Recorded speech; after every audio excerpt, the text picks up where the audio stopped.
ప్రభుత్వాలు ఏమి ఖర్చు చేయడానికైనా శాసనసభలో అప్రోప్రియేషన్ బిల్ పాస్ కావాలి.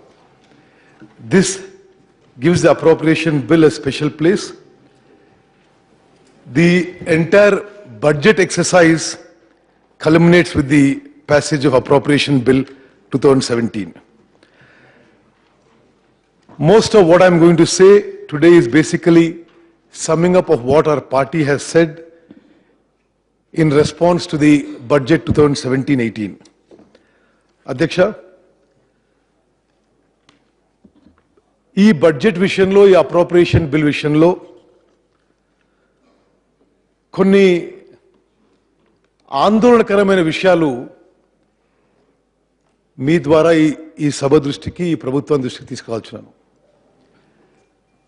అకౌంట్స్ విషయంలో మనం గత 3 బడ్జెట్ చూసినా ప్రస్తుత బడ్జెట్ది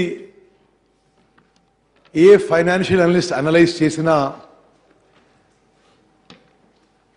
ప్రతి సంవత్సరం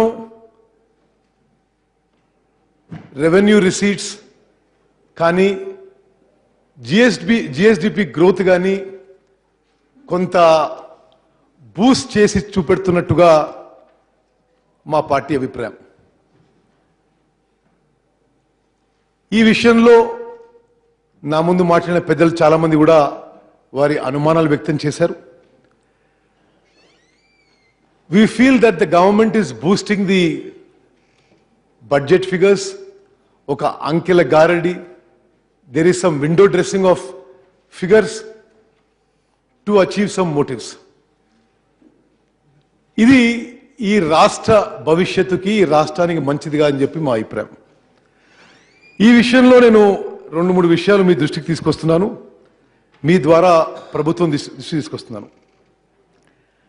government of India controller general of accounts ఎవరైతే అన్ని రాష్ట్రాల monthly and yearly they maintain website of accounts, వారి వెబ్సైట్ మేరకు 2015-16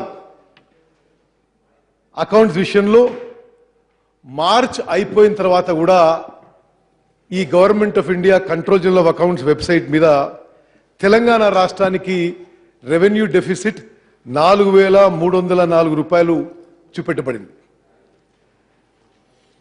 ఆ తర్వాత ఆశ్చర్యకరంగా రెవెన్యూ డెఫిసిట్ ఉందేమో మేము అనుకున్నాం, కానీ మరి ఆర్థిక మంత్రి గారి ప్రసంగంలో వారు రెవెన్యూ సర్ప్లస్ ఆఫ్ 238 crores చూపెట్టారు.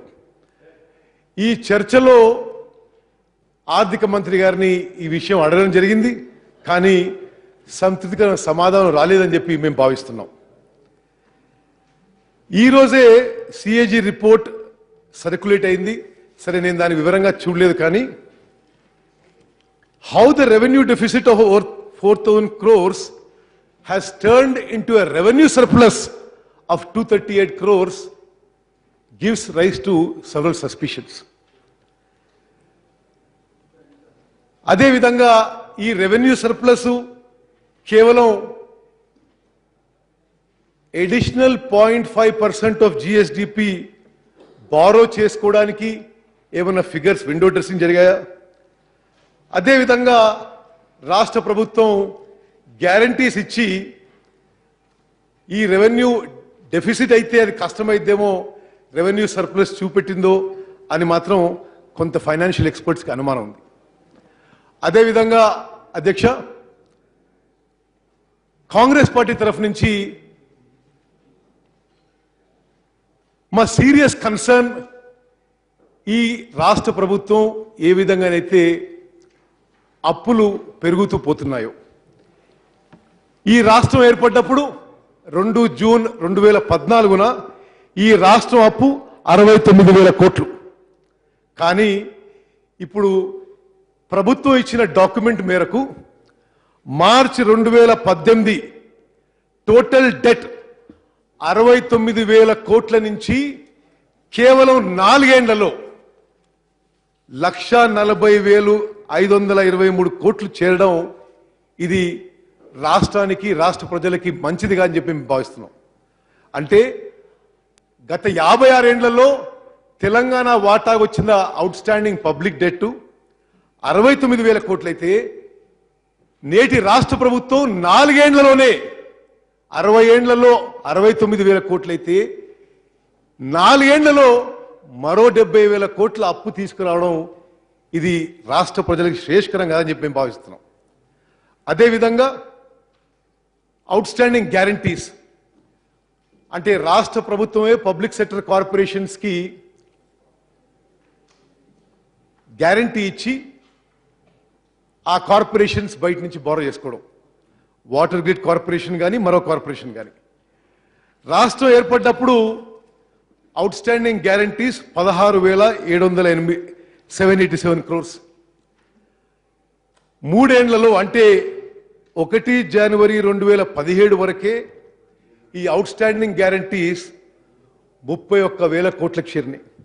అంటే కేవలం 3 ఏండ్లలో అవుట్ స్టాండింగ్ గ్యారంటీస్ 16,000 కోట్ల నుంచి 31,000 కోట్లకు చేరడం మరి ఇది దేనికి సంకేతం అని చెప్పి మేము ప్రశ్నిస్తున్నాం. ఇది ప్రభుత్వం పలుమార్లు జవాబు చెప్పినప్పుడు ఈ కార్పొరేషన్స్ వాటికి రెవెన్యూ కలెక్షన్ ఏమీ లేదని, ఏదో ఒక సమయంలో ఈ డెట్ ఈ అప్పు అయితే ఈ గ్యారంటీ అయితే ఇచ్చి కార్పొరేషన్స్ బారో చేస్తున్నావు, అది కూడా రాష్ట్ర ప్రభుత్వమే ఆ అప్పు తీర్చాల్సిన అవసరం ఉంది. అందుకోసం మనం ఆ 70,000 కోట్లకి మరో 15,000 కోట్లు కూడా జమ చేయాల్సిన అవసరం ఉంది. అదేవిధంగా దీనితో సహా ఉదయ్ స్కీమ్ కింద భారత ప్రభుత్వంతో కుదుర్చుకున్న ఒప్పందం ప్రకారం 9,000 కోట్ల అప్పు ఏదైతే డిస్కౌంట్స్ మీద ఉందో ఈ పర్టిక్యులర్ స్కీమ్ కింద state government has taken over det of 9,000 crores. So ఈ టోటల్ డెట్ ఉత్తమ్ గారు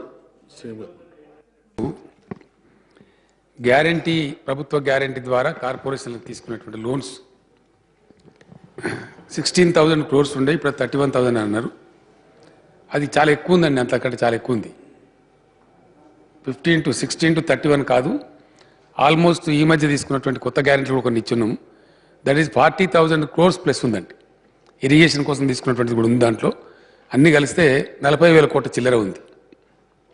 I'm only trying to correct the figure, అంతకన్నా ఏం లేదు.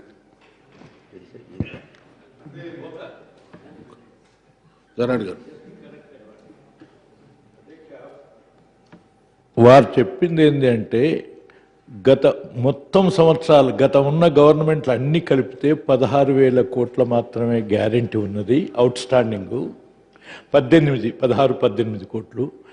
కానీ 2 సంవత్సరాల్లోనే అది 31కి 32కి పోయింది అని తీసుకున్నది ఇచ్చిన గ్యారంటీస్ 60 చాలా ఉన్నది, అది వేరు. దట్ ఈస్ ది థింగ్ వారు చెప్పింది.